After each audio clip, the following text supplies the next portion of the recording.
Hello, I'm Nightmare, and welcome back to the letter. So, we just got caught up to the point where Hannah and Luke Wright were touring the Ermengarde mansion when Isabella had her episode with the letter, and we've decided we're going to purchase it, which we already knew from Isabella's run through. I did not read the journal last time, so I'm going to try and get caught up to that real quick. So, Monday, October 17th. Hannah Wright threw a party in the penthouse of the Catch. The city's most powerful were seen, including Chief Inspector Harvey Lee of the Luxbourne Police Department. From him, the socialite heard of the Ermengarde Mansion's upcoming open house and of the interior designer Marianne McCullough. And we got relationship new. No, it lied. It always seems to lie on the relationship thing when I reload the game from the save point. Here we go. We say our goodbyes, shake hands, and make it clear without outright saying it that we now own this house. By the time we left the mansion's grounds, sunset is almost setting upon us. So, you really want to buy this place then? That's a bit of a big impulse buy, even coming from you. Not that I'm complaining. He looks so evil. I feel elation when I hear those words from him. It's not every day one is able to please someone like Luke. He gives away false flattery to sway those who starve for his attention and approval. But in the privacy of closed doors, he would often express his grievances. He neither censored himself in front of me, nor spared me from his criticism. You have been saying the penthouse was getting a bit too small for you. Happy anniversary! Oh. That time of the year already? Oh, he's an asshole. He forgot about it last year, too. I understand that he's a busy man, but... Is that why you want to buy it? Yes. You don't like it? I do, but I remember you used to talk about how you wanted to live next to the beach. Botany Bay, Kent. That's a Star Trek reference. USS Botany Bay.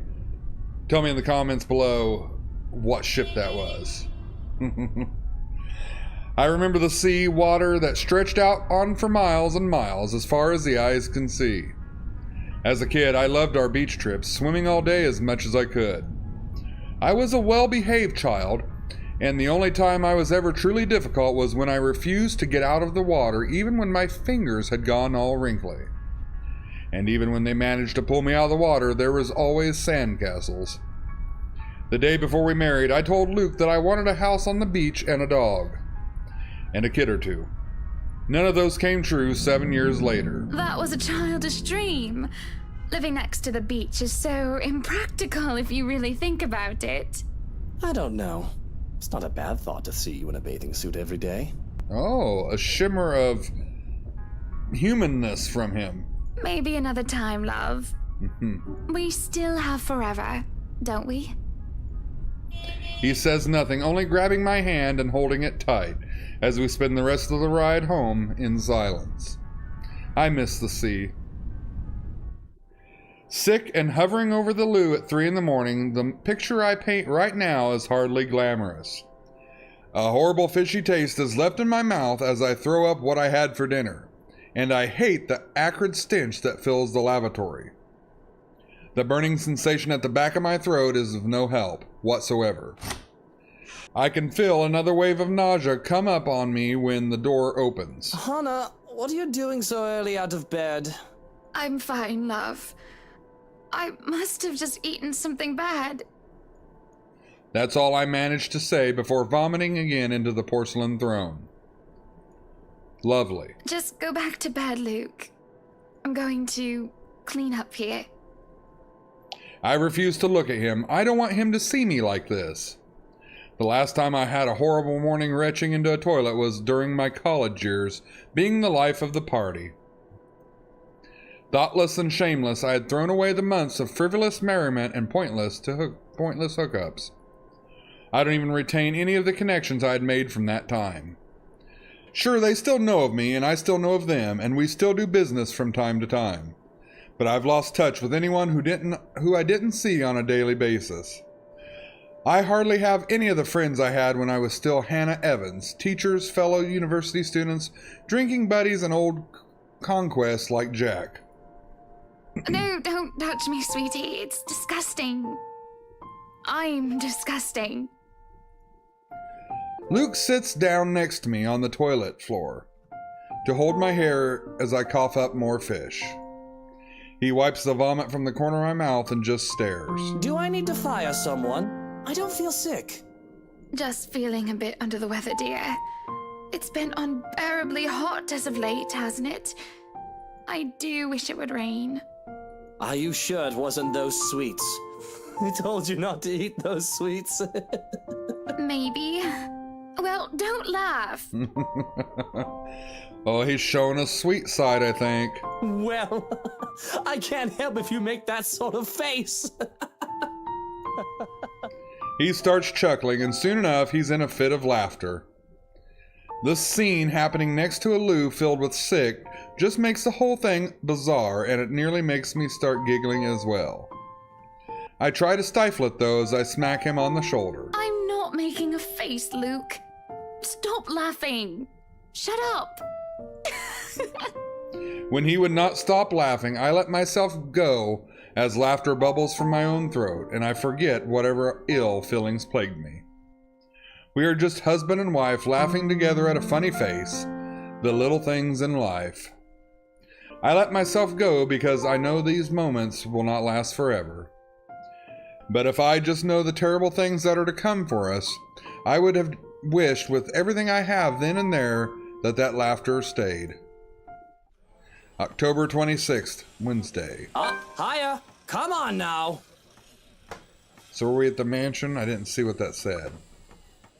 Here's our journal for the 21st. During the open house, Hannah pressured the estate agents to sell her the mansion. The Wrights also met the interior designer. During the ride home, Hannah revealed that the mansion is her anniversary gift for Luke. Things to be looking good until Hannah suddenly fell ill later that night.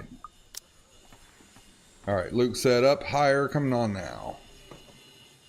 The place is bustling with movers carrying furnishings here and there, along with several trunks of personal belongings taken from our penthouse. Luke watches them like a hawk, making sure nothing is handled carelessly or gets stolen. Careful now. I know your pictures are framed by cheap plastic, but those are framed by African blackwood and are one-of-a-kind commissioned paintings. Each one is easily worth a lifetime of what you lot make. Oh, now he's back to a-hole mode. Luke, do the dishwashers go into the kitchen or the butler's pantry? Pantry, Buttercup. Careful, that's Emma. No, you there, put that down. You do not manhandle a Napoleon Abueva. I can see the aspiration, and I have to send the foreman an apologetic glance. Even Johann rolls his eyes as he goes by. Considering Luke is always like this during a project, Johann has gotten, and I have gotten used to it. Poor Marianne, on the other hand, looks a bit stressed at seeing the gigantic mess before quickly going back to work. Everything just has to be perfect, exactly the way he wants it. One little thing out of place, one little thing that didn't fit in the image he clearly constructed in his head, and Luke gets bent out of shape. Sweetie, why don't we go and sort your suits upstairs? Let Johans and Marianne and the foreman deal with the rest of the work. We have this, Mrs. Wright. Yes, please do go before a blood vessel bursts. Bloodstains are so troublesome to clean. Taking him by the hand, I lead him upstairs into our bedroom. This place has been arranged first so that we can get some rest, no matter what state the rest of the mansion is in. I am definitely glad I can just lie down on a soft, comfy bed after what has been a busy morning. Watching Luke act like his life depended on getting this move done is tiring on its own. And to think I have a whole day of this ahead of me. I feel the bed dip beside me as Luke sits down with a sigh. Well, I can't wait for this to be over. I don't know. It's fun seeing you all fired up.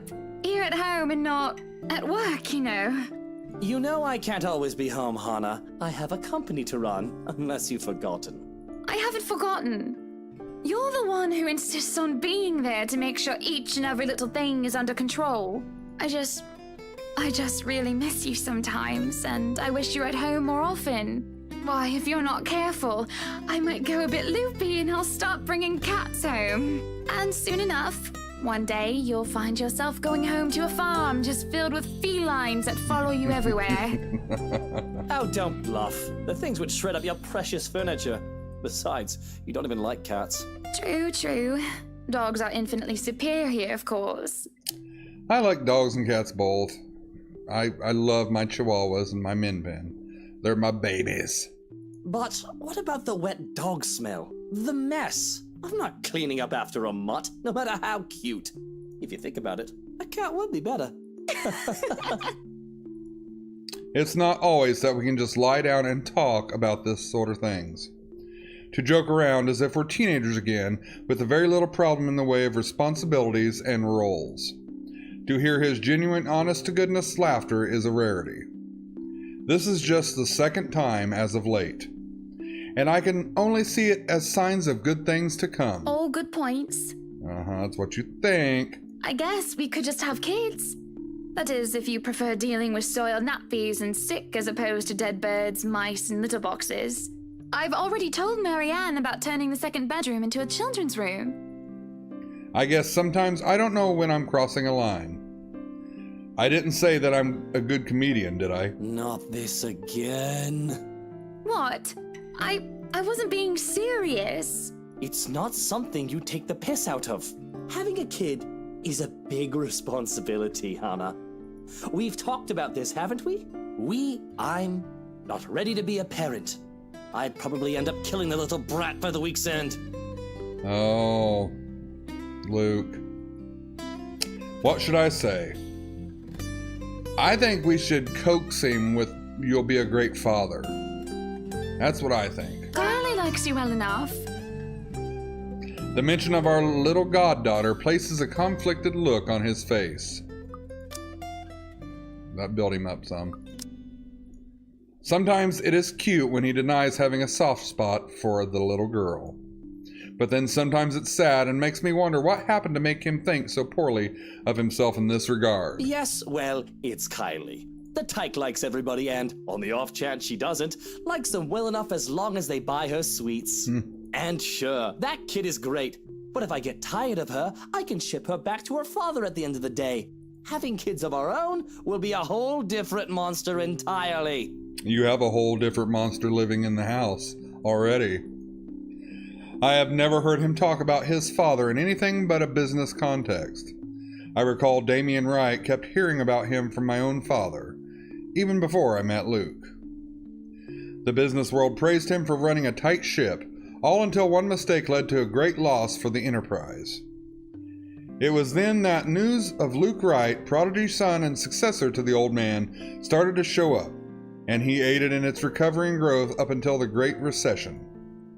I'm getting a bit off track.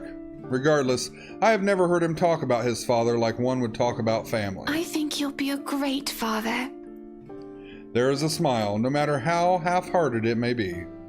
I do really think that. He might not be a good, honest man, and part of me knows that, though I try to silence it. But I know Luke well enough that he will be a better father than either Damien Wright or Henry Evans. I love my father, but he never had the time. If it is any consolation, I think you'd be a decent mother. Oh, thanks, Luke. On the other hand, I have never heard of his mother. A silence settles both comfortable and uncomfortable. There is familiarity in each other's company despite the awkwardness that had transpired. Defenses and masks down, without anybody else looking, we are both together alone in this quiet. Uh-oh.